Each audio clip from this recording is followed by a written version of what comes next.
love to work with Eddie. Eddie won't return my calls, so maybe one day we'll have a conversation. What is that black dick connected to? That black man? So no, I was not blackballed. I was whiteballed. By some black who had no balls. Thank you, Mr. Lee Daniels. Thank you, Mr. Tyler Perry. Thank you, Miss Oprah Winfrey. No, baby, I wasn't blackballed. I was by some who had no balls. And see, I know they like to say, Monique, you talk too much. It would kill me not to say the real shit. It would kill me not to say the real shit. You are not paying me equally. You are not treating me fairly. So y'all can if I had one. Hearing all this noise, man, it was crazy because there were no black people on television. Before diversity became a thing, Tyler Perry was the only one out there for a long time. Y'all, we've got some serious Hollywood drama to unpack. This one involves some big names: Tyler Perry, Eddie Murphy, and Monique. Yes, you heard that right. Things got pretty bad with confrontations, public shaming, and a whole lot of tension. So here's the deal. Tyler Perry, the man behind the iconic Madea character and a powerhouse in the entertainment industry, recently found himself in the middle of a controversy. And this isn't just any controversy. We're talking about a face-off with none other than comedy legend Eddie Murphy. But wait, there's more. This whole showdown wasn't just about Perry and Murphy. It also involved Monique, the Oscar-winning actress who's been very vocal about her struggles in Hollywood. Now, you might be wondering, how did these three end up in such a tangled web? Well, it all started when Eddie Murphy publicly shamed Tyler Perry over his treatment of Monique. And obviously, that didn't sit right with Mr. I'm Untouchable Perry. Yeah, things got pretty heated. All right, let's get into the nitty-gritty of this drama. You see, for quite some time now, there have been whispers in Hollywood about Tyler Perry allegedly exploiting black artists. These aren't just any artists. We're talking about talented individuals who've poured their heart and soul into their craft. Now, these allegations haven't exactly been taken lightly. In fact, several people have tried to call out Perry over the years. But here's the thing. Perry isn't just a filmmaker or an actor. He's a massive mogul with a ton of influence in the industry. And let's just say, he knows how to handle bad publicity. But things took a turn when Eddie Murphy decided to step into the fray. Now, Murphy isn't just any actor. He's a comedy legend with a career spanning decades. So when he started speaking up against Perry, people started paying attention. Murphy publicly called out Perry over his treatment of Monique, adding fuel to the existing allegations. And suddenly, things started looking pretty shaky for Perry. Now, it seems like Perry's alleged exploitation of black artists is finally catching up with him. And with big names like Eddie Murphy joining the conversation, it's safe to say that things are heating up. It's like the curtain has been pulled back, revealing a side of Hollywood that's not so glamorous. All right, so here's the thing about Eddie Murphy. He's usually the kind of guy who likes to steer clear of drama. He's been in the industry for decades, and he's always been more about making people laugh than stirring up controversy. But it seems like even he has his limits. You see, Murphy has been watching what's been going on with Tyler Perry, and let's just say he's not impressed. He's seen the allegations about Perry allegedly exploiting black artists, and he's decided that enough is enough. Murphy isn't just standing up for Monique, he's standing up for all black artists who've allegedly been treated unfairly by Perry. It's like he's drawn a line in the sand, saying that this kind of behavior is not okay. Murphy might usually avoid drama, but this time he's stepping up to the plate. He's using his platform to call out what he sees as injustice, and it's definitely shaking things up. It's like he's reminding everyone that no matter how big or influential you are, you should always treat people fairly. And honestly, we couldn't agree more. But here's an interesting twist to the story. Eddie Murphy and Tyler Perry used to be pretty tight. They had each other's backs, supporting each other in their respective careers. In fact, Perry has even said that Murphy was a major inspiration for him. But despite their close relationship, they've never actually worked together. And it seems like that's something Perry has been wanting to change. Perry has hinted at wanting to collaborate with Murphy, but according to him, Murphy has been ghosting him. That's right. Perry claims that Murphy has been avoiding his attempts to work together. So you've got this situation where Perry, who looks up to Murphy, is trying to collaborate with him, but Murphy is seemingly giving him the cold shoulder. It's like there's this unspoken tension between them, adding another layer to their complicated relationship. And now, with Murphy calling out Perry over his treatment of black artists, things are getting even more complex. It's like their once close relationship is being tested in a big way. Now here's where things get a bit murky. Perry has been pretty vocal about Murphy ghosting him. He's shared how he's been trying to collaborate with Murphy, only to be met with silence. But there's a crucial piece of the puzzle that Perry seems to have conveniently left out. You see, Perry hasn't really explained why Murphy has been ghosting him, and that's a pretty important detail, don't you think? After all, Murphy isn't known for being standoffish or unapproachable. So, it begs the question, what's the real reason behind Murphy's Perry's silence. Some might say that Perry has deliberately left out this detail because it puts him in an incriminating light. Could it be that Murphy's silence has something to do with the allegations against Perry? Or is there another reason that Perry doesn't want to share? I know the real reason. Alright, let's delve a little deeper into this. It seems like Eddie Murphy has seen a side of Tyler Perry that he's not too thrilled about, and it's led him to make the decision to steer clear of any involvement with Perry. You see, Murphy, as a black artist himself, believes in supporting and uplifting other black artists, but he feels that Perry, despite being a black artist himself, isn't doing enough to support the black community. Sure, Perry has built studios and given interviews, he's put on a show of being supportive, but according to Murphy, it's all just a facade. He thinks that beneath the surface, Perry isn't doing enough to uplift and empower black artists. Murphy sees Perry's actions, or lack thereof, as a betrayal of sorts. He believes that as a successful black artist, Perry has a responsibility to use his platform to support and uplift others in the black community. Now, if you're looking for an example of Perry's alleged mistreatment of black artists, look no further than Monique. The Oscar-winning actress has been very vocal about her struggles in Hollywood, and she's pointed the finger directly at Perry. For those of you who don't know, it all started with the movie Precious. Alright, let's take a trip down memory lane to 2009. That's when the movie Precious hit the theaters. Now, this wasn't just any movie. It was based on a true story, and it had some seriously heavy themes. Monique, who we all know and love as a hilarious comedian, took on a completely different role in this film. She played Mary Lee Johnston, the abusive mother of the lead character, and let me tell you, she absolutely nailed it. I mean, she won both a Golden Globe and an Academy Award for her performance the following year. It was definitely a career highlight, right? But here's where things get juicy. Behind the glitz and glamour of the awards, there was some major drama brewing behind the scenes of Precious. And guess who was at the center of it all? The producers, Oprah Winfrey, Lee Daniels, and our man Tyler Perry. So, what went down? Well, ahead of awards season, Monique was asked to appear at the Cannes Film Festival in France to promote the film. Sounds pretty standard, right? But here's the catch. Monique wouldn't be paid for her appearance because it wasn't part of her original contract. Then, Tyler Perry and I had a conversation at the Hoodie Awards. At the time, it was called the Hoodie Awards, when they were trying to get me to go do all of this press internationally. And for those that don't know, who put on that Hoodie Award? Steve Harvey put on the Hoodie Awards in Vegas, right? So it just makes me smile the way this whole scene went down. So I'm beckoned to go into Tyler Perry's dressing room, right? I'm beckoned. So I go into Tyler Perry's dressing room, and there are about maybe 25 people on Tyler Perry's team. And he does this. Like that. Okay. And everyone leaves. Well, I have my security with me. And I looked at my security like, you don't work for Tyler Perry. So my security stayed in the room. So Tyler Perry says to me, listen, you may really want to consider promoting this film, because if you get nominated for an Oscar award, your next film is $3 to $5 million. And if you win it, your next film is $6 to $8 million. I said, Tyler, who you talking to? I'm a black woman. Where do they pay those type of salaries, brother? I said, what I cannot do, Tyler, is work for free. I've done what I was supposed to do. I cannot go overseas and do this for free, Tyler. So then he goes on about his spiel, you know. I said, well, listen, you can write me the check for me to go overseas. I don't care where the money comes from, but I'm not gonna do it for free. He says, well, I don't believe in giving money away for free.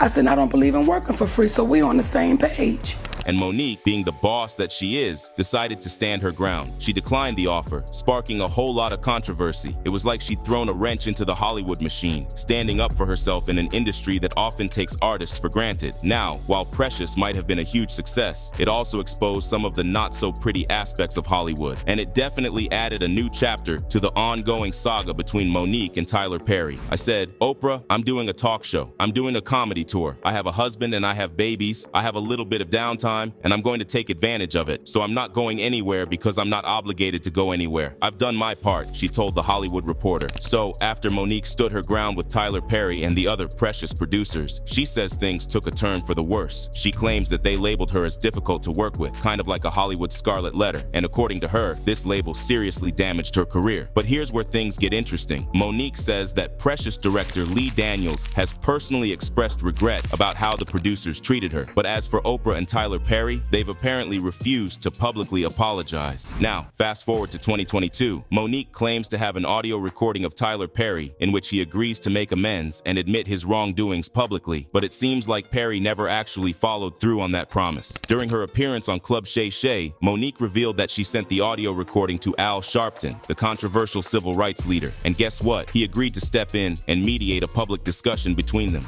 And then fast forward, things, everything kind of comes out with Lee, Oprah, and there's an audio conversation that you guys had with Tyler. I got a call on my cell, and her and I would just so happen to be standing together.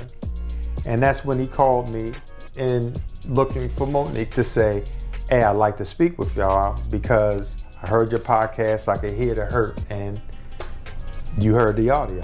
For the viewers listening, we're gonna play the audio now. The community is involved and they want to see how it's going to play out because the community is saying, wait a minute, hold up. We don't know this sister to be no bullshitter. We know she a loudmouth. We know she'll say some shit off the wall, but what we know about it is she true to her word. And all I would ask you is two questions.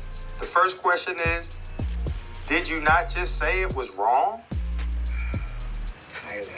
Did you not just say it was wrong, Tyler? To say she was difficult for not doing something that she was not contractually obligated to do? Did you not say that you would feel that that was wrong? Or am I missing something? I absolutely said that, yeah. So the question I would say is, okay, is there a number? Just taking that back to them was just a huge problem, okay? And I'm going to David Talbot thing in a minute because I just watched your podcast and it really broke my heart because number one, I feel you. I feel the sadness that's from you in all of this. And I don't want you to feel that. I mean, especially for me, I can't speak for anybody else. But for me, I'm not anyone that wants to hurt or offend anybody, especially you. I think you are brilliantly talented.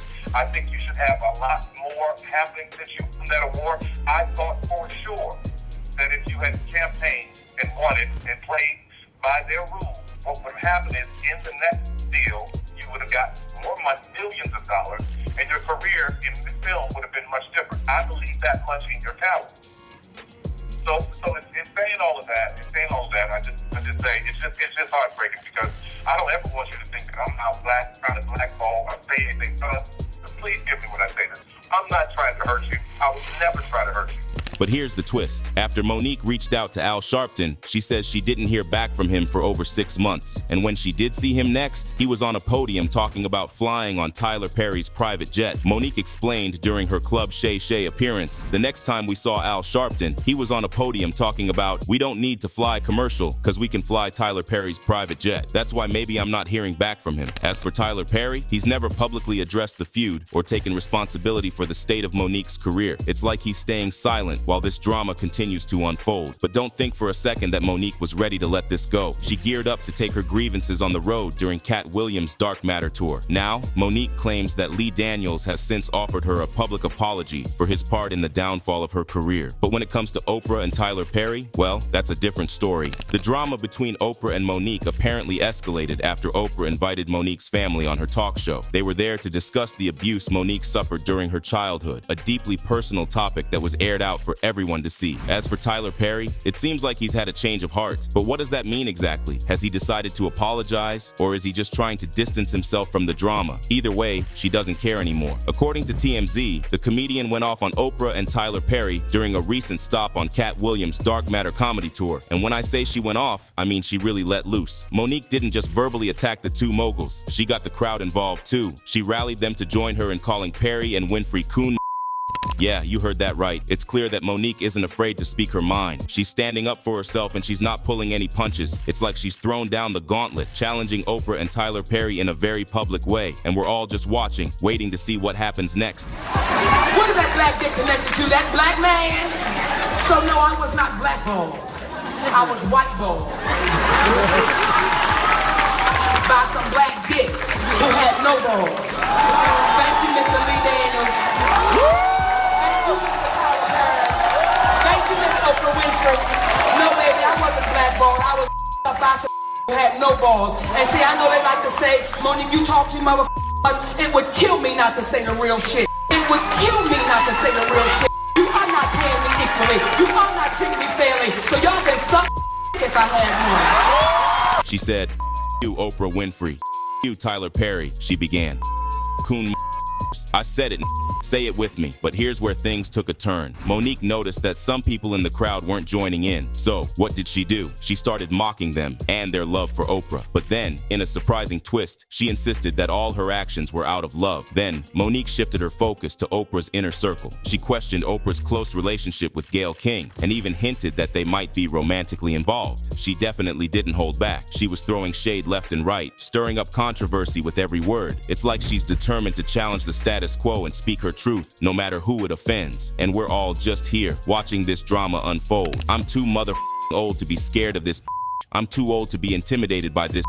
I'm too old to hold the truth, and many people loved it. One person shared a clip of her rant on X and said, Monique still have that grudge for real. Another added, she went ham, but how would you feel if two people who were supposed to be your friends messed with your money and made it hard for you to get opportunities you worked hard for? Opportunities that are already hard to get fairly as a woman, as a black woman, as a plus-size black woman. One more person added, you can tell people are scared to laugh because the truth is muffled nowadays, but others had different opinions. One person wrote, I love Monique, but she's damn old to be still holding on to that past drama. Let it go, Monique. Another added, I get it. Yes, they wronged her, and I'm not saying she should be quiet about it, but why subject your audience who paid their hard-earned coins to see you to these repetitive topics? They came to laugh, and nothing about that funny or satirical. In fact, it's exhausting. Now, there are quite a few people out there who think Monique should just let it go and move on. They argue that holding on to this feud isn't doing her any favors. But guess who doesn't agree with them? That's right, Eddie Murphy. Murphy sees things from a different perspective. He believes that Monique was wronged and that she has every right to be upset. After all, she lost a decade of her career because of this drama with Oprah and especially Tyler Perry. Murphy understands that this isn't just about a personal grudge. It's about a woman who feels she was unfairly treated by two powerful figures in the industry, and he believes that she has every right to speak out against them. So while some might want Monique to just get over it, Eddie Murphy stands firmly on her side. He sees the injustice of her situation and supports her in her fight for fairness. It's like he's reminding everyone that sometimes moving on isn't as simple as it sounds, especially when you've been wronged. But the reason why Eddie is so pissed is because Monique isn't the first person he's wronged. Wait, do you not know about the time he randomly fired 4 writers? Wait, let's rewind a bit. So this was just days before Tyler Perry was set to open his new production studio in Atlanta, Georgia. There was a buzz in the air, anticipation was high, but then, out of the blue, Perry decided to fire 4 of his television writers. Among those shown the door was Lamont Farrell, a former Temple University student who used to play on the school's basketball team. Along with fellow screenwriters Kelly Griffin, Christopher Moore, and Terry Brown Jackson, Farrell was given the boot, and all of them were award-winning writers for Perry's TBS sitcom House of Pain. So why were they dismissed? Well, allegedly, it was because they were involved with a Writers Guild of America, WGA, organizing effort. Yup, it seems like their attempt to stand up for writers' rights ended up costing them their jobs. I'm a member of the WGA, said Farrell, a veteran writer who has crafted screenplays for shows such as Girlfriends, Moshe, and The Parenthood, all WGA programs. Tyler's show is a non-union show, meaning we're not a member of the Writers Guild. I took the job basically knowing that, but there was some discussion that they could possibly go union. So over the last couple of years, we were talking about that and asking Tyler if we could go union because he didn't offer any health benefits, pension, dental, or union wages. So we're making less than typical writers would make on a cable sitcom. Now here's where things get a bit complicated. The company claimed that the writers were fired for just cause, but the Writers Guild of America, WGA, WGA had a different take on the situation. According to them, the writers were dismissed because they were involved in the organizing effort. The WGA says that the trouble started some time back. That's when Farrell, Griffin, Moore, and Brown Jackson were among 7 writers trying to negotiate a first WGA contract with Perry's production company, House of Pain. This is the same company that produces House of Pain and the upcoming TBS show Meet the Browns. But here's the thing, no contract was ever signed. So it seems like their efforts to secure better rights for writers hit a major roadblock. And according to the WGA, this led to them losing their jobs. Now, here's the company's side of the story. According to reports, Perry's attorney, Matt Johnson, said that the 4 writers were fired because of poor work performance. But here's where things get a bit confusing. You see, Griffin, Moore, Brown Jackson, and Farrell weren't newbies. They'd worked on more than 100 episodes of Perry's series, which is now syndicated on Fox. That's a lot of episodes under their belts, right? And get this, out of the 7 writers who were trying to negotiate the WGA contract, 3 were asked to stay on, and 2 of them actually did. So yeah, there's definitely more to this story than meets the eye. It's like a puzzle with missing pieces, and we're all just trying to figure out what really happened. And as the drama continues to unfold, we're left wondering, what's the real reason behind these firings? In their defense, they said, up to that point, we wrote 100 episodes of House of Pain, said Farrell, who was fired on his 3-year-old son's birthday. The show won 3 Image Awards last year, 1 for the best comedy on television, and we just had a table read in Atlanta with Tyler Perry and the actors. We got a standing ovation on the scripts we wrote, and his exact words were, "These are golden. This was just a week ago." So that was just totally ridiculous and absurd that it was because of our work. And logically, it doesn't make sense. You wouldn't hire people and let them write 100 episodes for you. TBS was so pleased with the show that they gave him another 26 episodes. So he brings us back to write the rest of the 126 episodes. We wrote 16 of them, and then all of a sudden he's not pleased with our work? That just doesn't make sense. And Tyler even did something super mean afterward. Listen to this. The writers said, the day after he fired us, they called the Writers Guild and wanted to go union. Farrell disclosed. He fired us Monday and wanted to go union Tuesday morning. So basically, he's just throwing it in our face, saying, okay, you guys brought this to me, trying to make me go union. So I'm going to go union so I can avoid all the flack, but I'm going to fire you, so you won't receive any of the benefits from it. And people online made a big deal out of it. One person wrote, never forget when the WGA had to picket at Tyler Perry Studios after he fired a bunch of his writers for their union activity.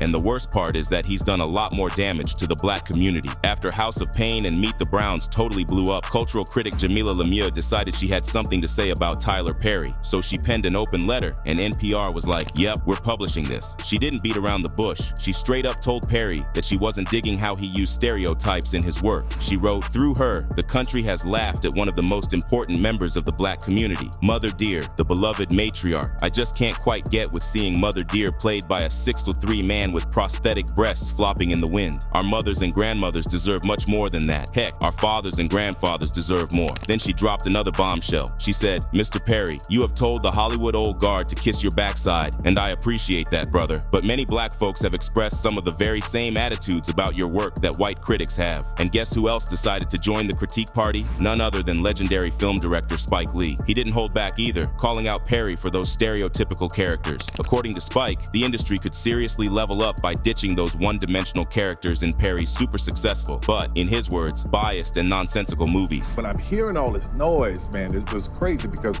there were no black people on television. Before diversity became a thing, Tyler Perry was the only one out there for a long time. But wait, there's more. Some peeps are saying that Perry tends to cast dark-skinned actors in villain roles while making white characters the heroes in his films. I'm not a Tyler Perry fan, so this is what I got to say. It's funny how he got all this money to do everything but the right thing. Working on a regular network show, they take a whole week to film an episode. Tyler Perry Studios, they film an episode in 1 day. Even Chris Rock chimed in, pointing out a pattern in Perry's movies. Rock noticed there's not a whole lot of kind and respectful black-skinned boyfriends in Perry's films. To drive his point home, he brought up Tupac Shakur, saying Perry's films could use a bit more variety in character representation. He said, Tupac might be a political leader if he was alive, but then again, Tupac might be in a Tyler Perry movie right now. He might be the bad dark-skinned boyfriend in a Tyler Perry movie. So yeah, both Chris Rock and Spike Lee are on the same wavelength, pointing out that Tyler Perry's casting and storytelling choices might be contributing to certain movies' success thanks to some biases. They're both questioning how this mindset. So, what do you think? Is it right of Murphy to stand up against Perry? Let us know in the comments below. And if you like this video, hit that subscribe button so that you never miss out on any new videos. And until then, fam, keep it real.